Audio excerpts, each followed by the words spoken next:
Sir আসসালামু আলাইকুম।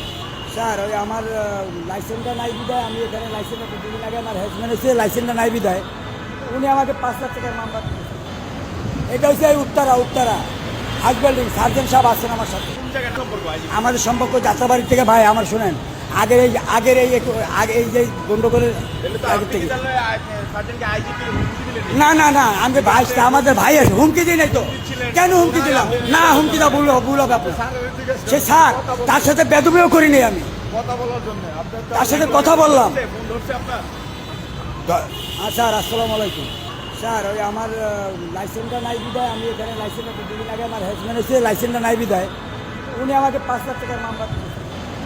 এটা হচ্ছে এই উত্তরা হাজব্যান্ডিং সার্জেন্ট সাহেব আছেন আমার সাথে। স্যার একটু আপনি কথা বলবেন স্যার। মামলাটা দিচ্ছে এই যে গাড়িতে আমার লাইসেন্সটা কদিন আগে হারানো গেছে আমি ডিউটি করতে পারি নাই যেহেতু আমি বললাম স্যার আমি গরিব মানুষ আমাকে ক্ষমা করা যায় না তা আমার কাগজ সব সঠিক আছে কাগজ কিন্তু অসঠিক নাই গরিব মানুষ ক্ষমা করা যায় না। সে বলছে যে না কোনো ক্ষমা নাই স্যার কথাই একটা কোনো ক্ষমা নাই।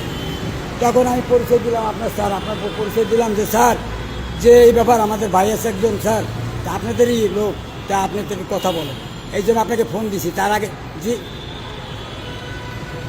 জি স্যার একটু কথা বলেন মামলাটা দিছে তার সে পারবে অনেক কিছু করতে স্যার একটু কথা বলে দেন বলেন। উনি মামলা দিছে আমার নাম টাম কিছু নেয়নি উনি মামলা দিয়ে দিছে